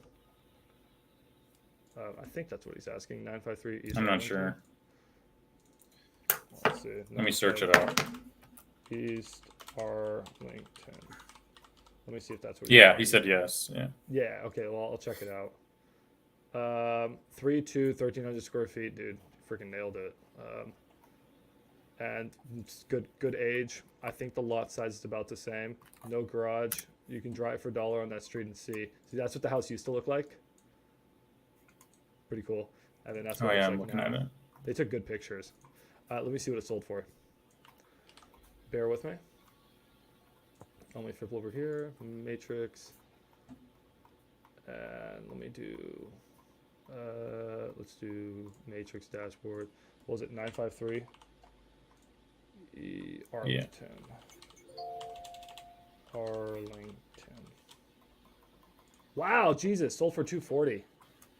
That's the thing, guys. You can hit sometimes we put all the comps out there, and like this one hit a home run. This guy sold for 240. When you do a really good flip, sometimes you can hit and it's not even that good. They still have carpet. And they cheaped out. Like that's not a great, that's a small little shitty bathroom, cheap mirror. I don't even think it's that great of a flip. I just hate using the highest comp in the area. You know, I like using like the middle ground. Oh, look, it's virtually staged. I sold virtual furniture. Yeah, so people are doing mostly virtual staging now. Yeah, look at that. It's a virtual furniture or what? Yeah. That's not real furniture. That's crazy. I've never seen that that's before. a fake. That's not even a real kitchen. What the fuck? What the heck? Oh, it is. Dude, that's cool. Wait, did they even put the kitchen in? That's a fake kitchen. So wait, did they flip the house or not? I'm confused. They scammed them, bro. This comp's a scam. Just made it up. I've never seen a virtual kitchen before. I guess they did this before they finished the flip. Weird. But those are real Cheetos. think my girlfriend liked that joke. Okay. Anyways. Oh, those are real Cheetos, hopefully. Yeah, I don't know, man. That one sold like a home run. So yeah, I mean, Ryan, we could, you could offer a little bit more, and then we can try. I mean, at 240, you can just rerun your math. We can probably offer closer to like 120. Yeah. So what did they want for it though? They wanted higher. They wanted 145. I hit them with, I think it was 110, and then I came up to like 125. I would hold off there. I wouldn't go higher. Yeah. Let them come to you. At that price, I think we can try to sell. Dude, they even got the light and dude, they made this house look desirable. They set the mood. Hey, great job on that comp, man. Great job on that, Josh. So yeah, on my side as a company on Dispo, what we do is we're like, hey buyers, here are all the comps. This is the story. If you do a really good job on the flip, you take nice pictures, and you got virtual Cheetos at your house, it could sell for 240. Yeah, there's a couple comps that sold at 180, 190. Those weren't good flips. I called the realtor. Turns out it had a termite infestation, and 7 years ago, someone got murdered at the property. That's why I didn't get a lot of ARV. But you guys do a good job, buyers. This is really what you're looking at, 240, 220, 230. That's our job, right? But then the buyers are going to be like, no, that's not true. And then we're negotiating. It's a debate. So that's what we do at a Dispo company. It's fun. I saw this property the other day that I was looking at, and it had a triple homicide on it, and they were trying to sell it. I was like, holy. That's not funny, but that's so funny. I guess Texas has to disclose things like that every time they sell a property. Yeah, so if someone dies in a house, it's not a big deal. But if someone's murdered in a house, you have to disclose it. If someone dies peacefully, it's fine. A suicide, I don't know if you need to disclose. I'm not sure. I'm new. How do I start sending homes? And is it only Texas? Yeah, what's up, Elizabeth? You wholesale wherever you want to wholesale. But what I offer to you is if you want to leverage my Dispo company, I will comp your properties and I'll tell you how much you should get them under contract for and how much I can buy them for and how much I can usually sell them for. And we can work as like partners on your deals. So I only do deals here in Dallas, Fort Worth. If you want to work with me, go in the Discord, send me some deals. I think by holding your hand and guiding you through the process, you can close your first deal a lot faster than if you're on your own. Ryan, how long have you been wholesaling for? Maybe past 4 months or so. Okay. And then how many deals did you get before you met me? 0. When did you meet me? Like a month ago or something. Let's go. And we got one deal. We got screwed on one, and we're gonna sue them. And then you got another property under contract today, right? Yeah, I've sent a bunch. I mean, yeah, they're coming in hot now. They are, dude. Your marketing's working. So you're doing PPL or PPC? I'm doing pay per lead. I'm doing Facebook ads, and then I'm doing a lot of agent outreach on market. I'm sending probably like 10, average anywhere from 5 to 15 in between there, offers a day. But with the on market, I notice most of it, you get the good deals through either following up or by, what was I going to say? Like a dropping out of contract. Yeah. So you have to be like constantly messaging these realtors, and then it'll drop out of contract. And then if you're the first one to be like, hey, I offered this price, can we make it work? They might just go with you because it's fast. Absolutely. And then, the following up is golden, guys, and the pocket listing is golden. Here, Ryan, I'm going to show you something that you're really going to like. Okay. I can give you some of these phone numbers. Guys, I actually have 1,000 of these in the Discord. So if you I've been texting them. I've been texting all of them every day. I text like at least 25 to 50 of them every day. Yeah, guys, I mean, who else is doing this for you guys? So if you guys go to Discord, this will answer your question about, hey, what's up, Butt G? Butt G's shirtless and looking good. Elizabeth asks, what's your buy box? So 2 things, guys. If you go to the Discord, 1, everything's here. My buy box is right here. I will personally buy your creative deals, so send those over to me. I'm working on a couple now. But as a wholesaling company, this is what we'll wholesale. Cash deals, ugly homes usually, and here you go. This is what we'll wholesale. It's right there. And then also, guys, if you go to list, I'm going to start to add scripts. That's the big news. I have a ton of scripts. People are pissed that I didn't put them in here. I have the scripts. I just have to actually finish them. I have like 5 really good scripts I made, so I'll put them all in here. As far as list goes, I'm gonna add a ton more for our numbers. Here's 1,000 realtor phone numbers for you guys, but turns out I can do a lot better. So let me share my screen.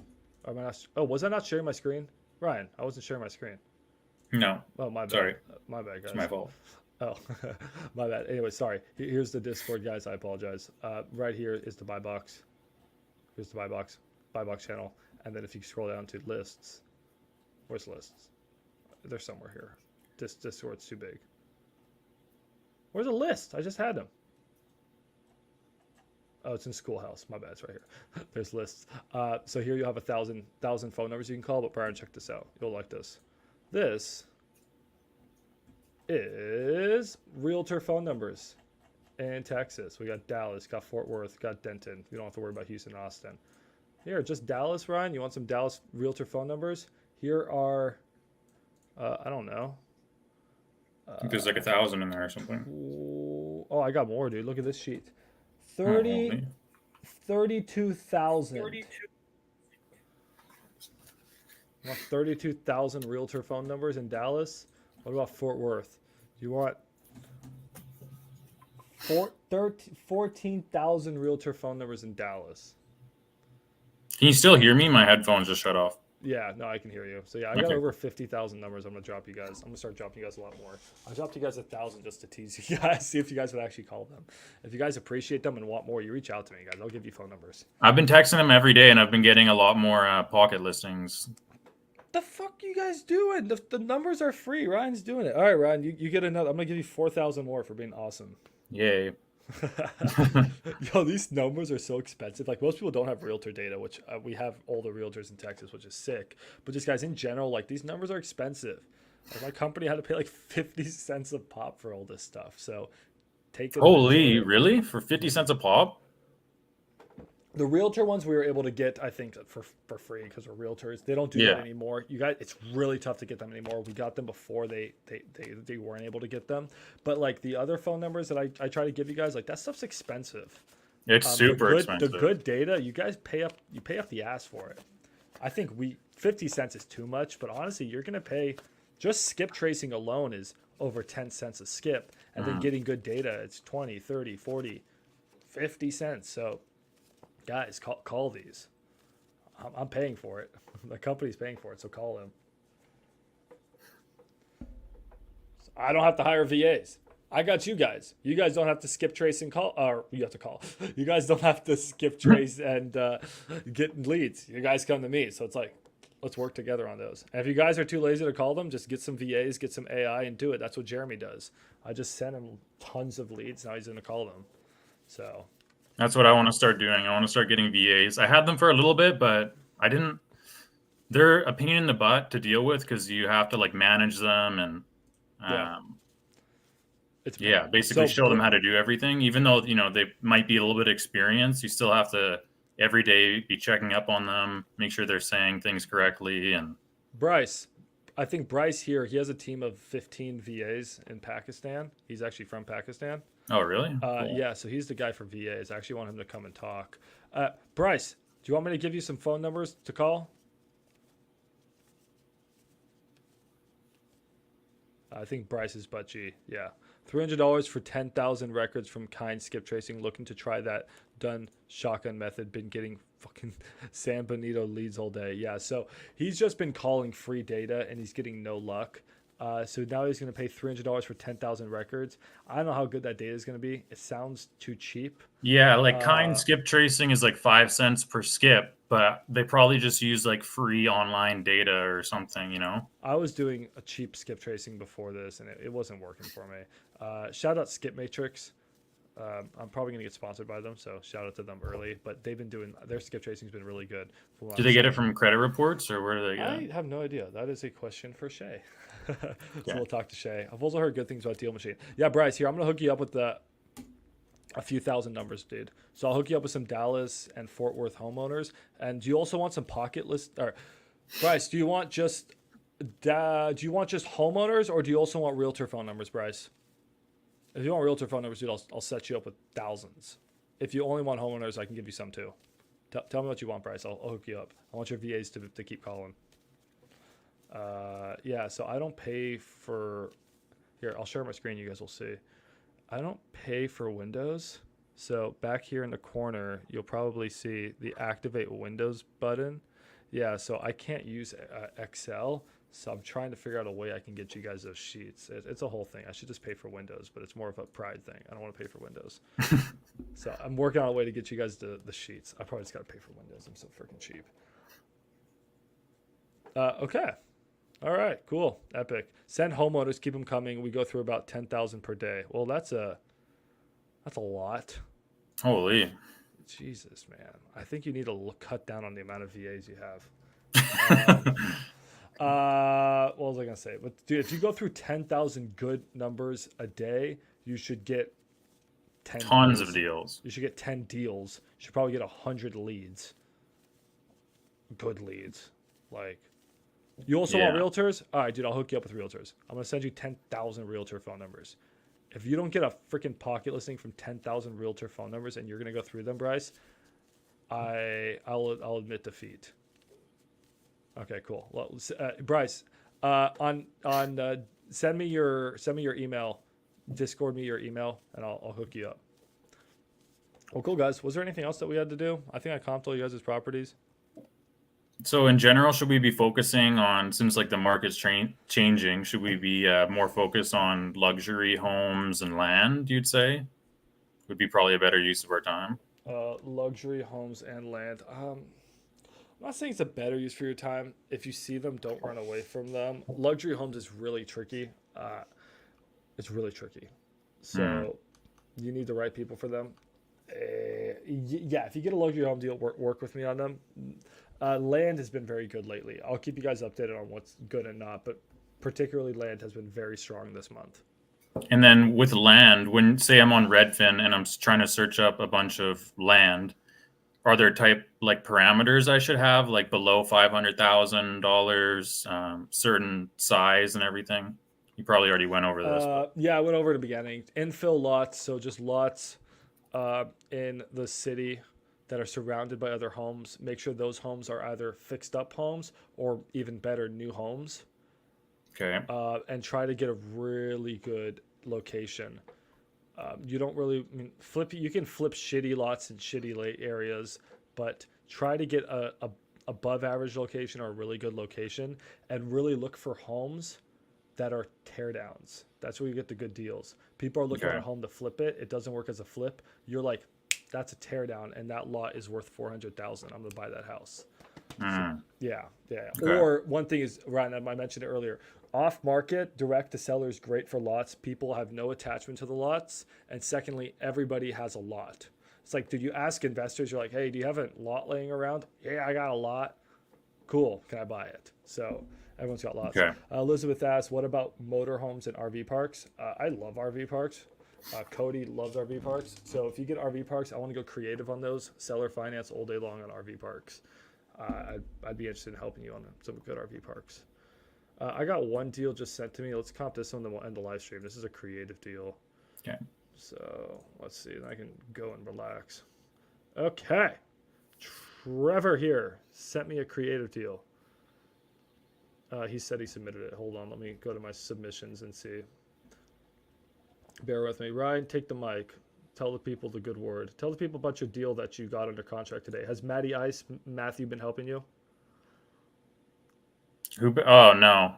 Oh, that's not a good sign. Well, he just messaged me saying that, well, like the old lady that, for that property I just got under contract. Yeah, she wants everyone to wear masks. She wants everybody to wear a COVID mask. All right. I mean, my dad just had long COVID for like 8 months.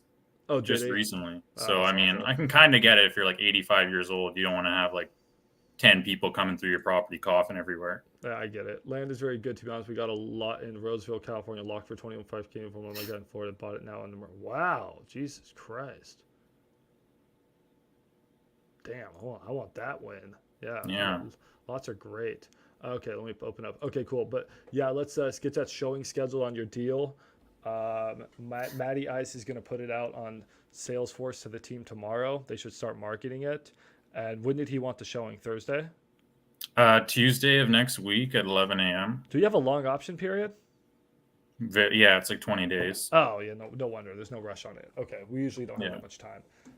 Okay, sounds good. That's a long ass option period. Okay, so let me open up this deal submission. I got sent a creative deal from my Discord.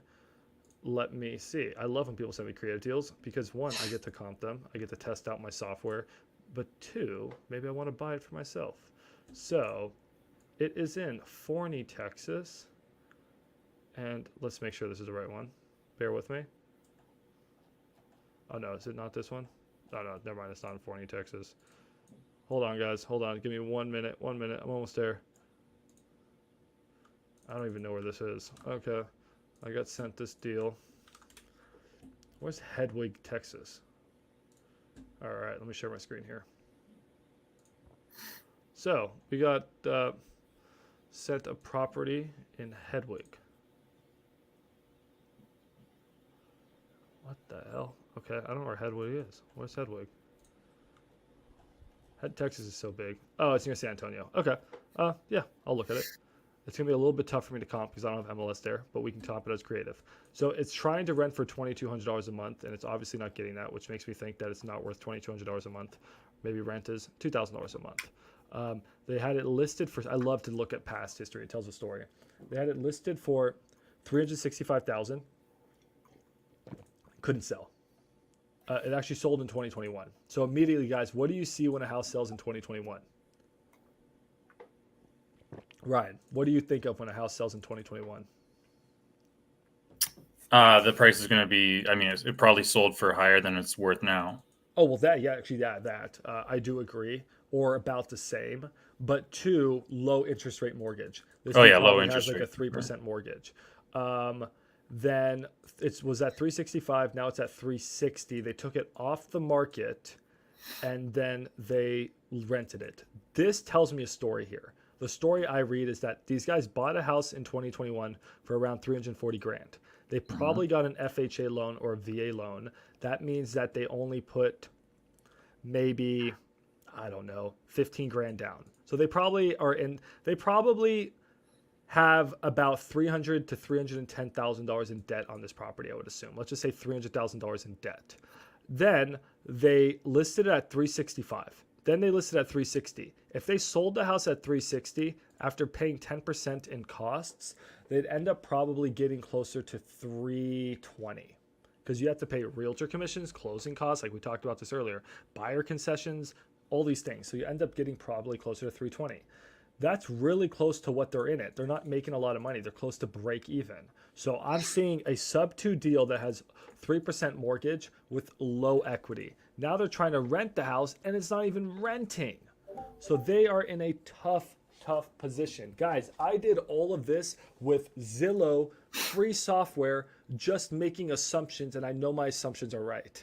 So this is why price history is so important, and this is why you can absolutely wholesale invest using Zillow. You don't need no fancy software. Should you get the fancy software? Yeah, but you can do it like this.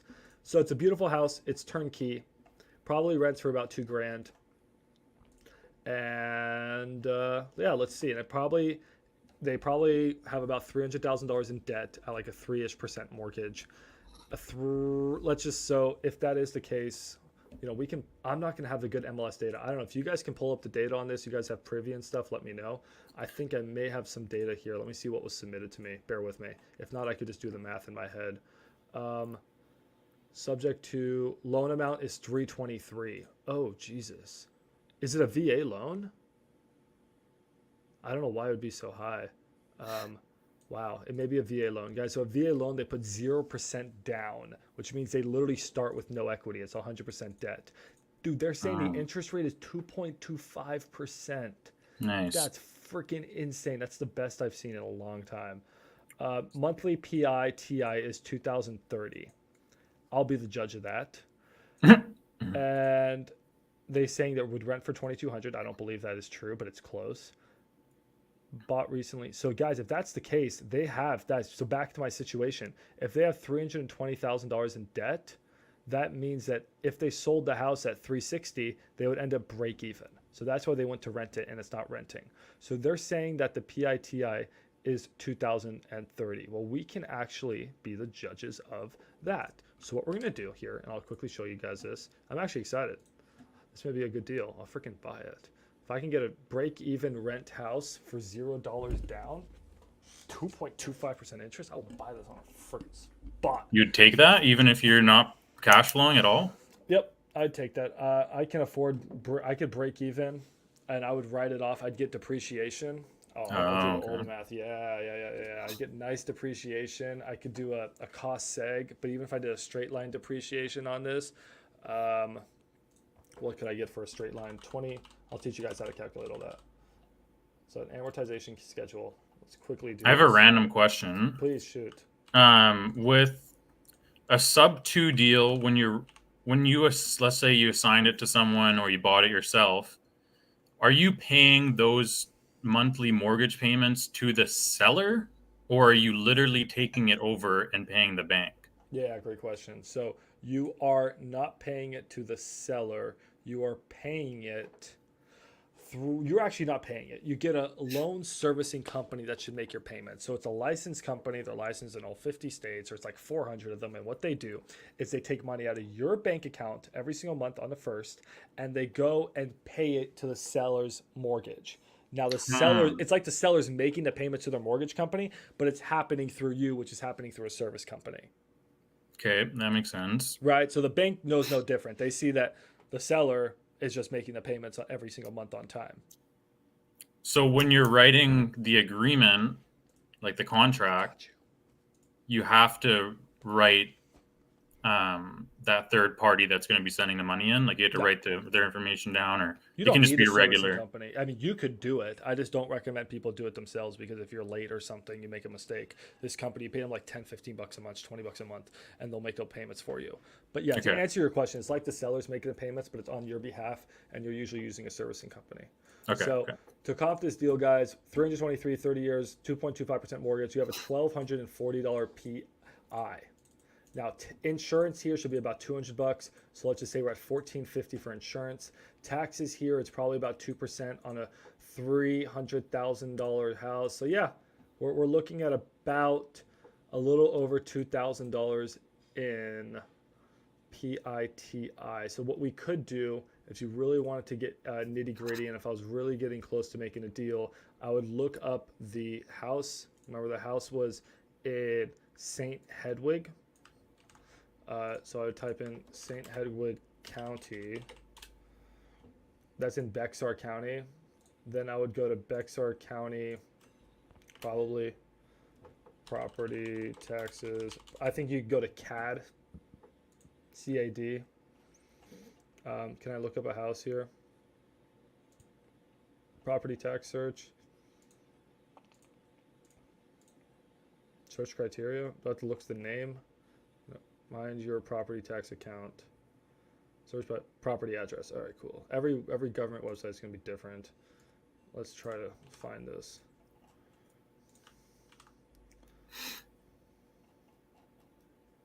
Why did that not work? Property address. There you go. There you go. Here it is. We got the seller's information. So public data. Current tax levy. Okay. Do we have any information on their taxes? No. So then I would also try to figure out what tax rate this is. So they said the market value is 345. So we would just take 345 and we would figure out what the tax rate is there. It's probably about 2% of 345 every year. I don't know exactly, but I bet you it's about 2%. So Bexar property tax rate. Sorry guys if this is boring, but this is what it's like to be a real estate investor. And 2023 official tax exemptions. Oh god, so you get taxed for all this stuff, guys. Road and flood, this, hospital. China Grove is taking taxes from you. I don't even know what the hell that is. All this shit takes taxes from you.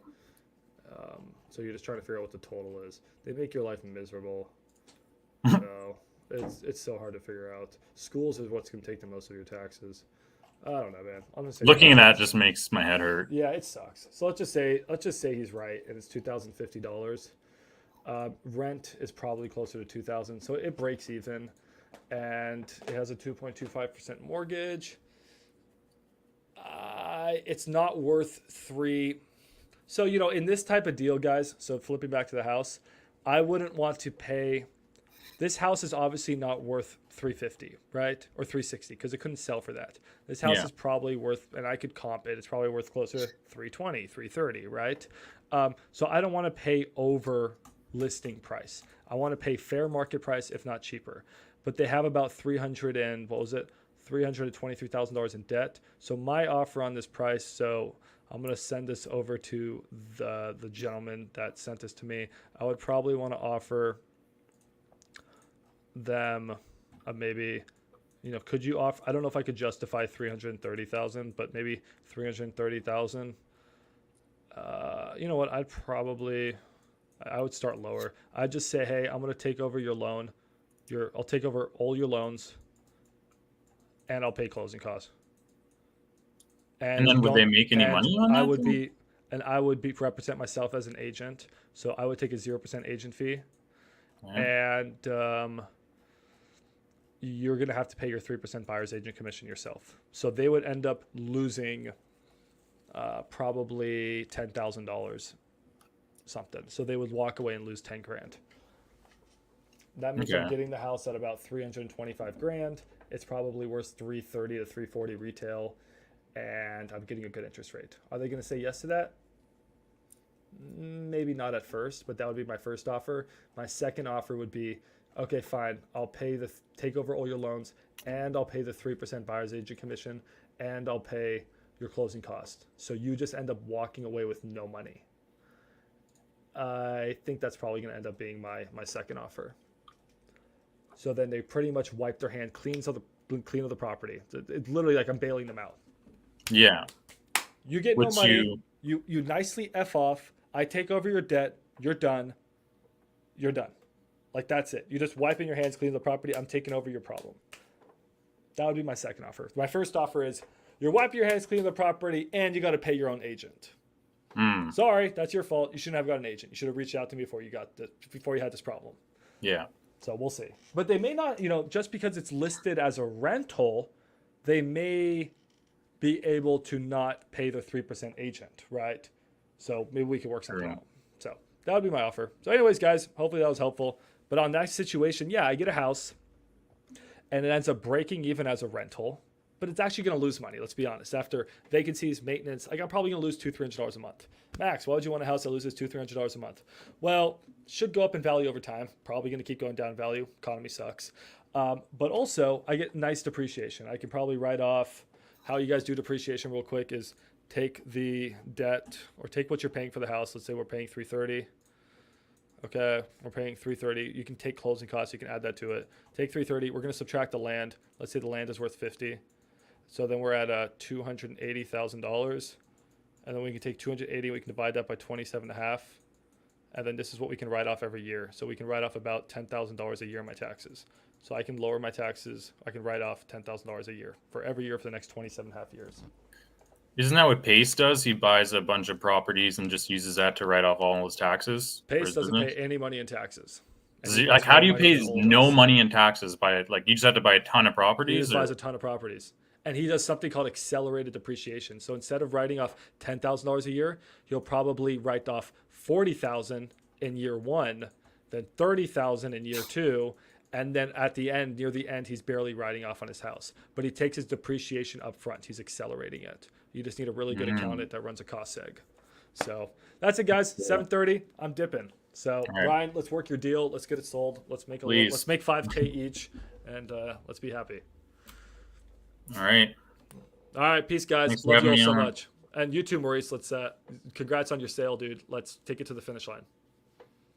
All right. You guys have a good night. All right. See you, man. Bye, guys.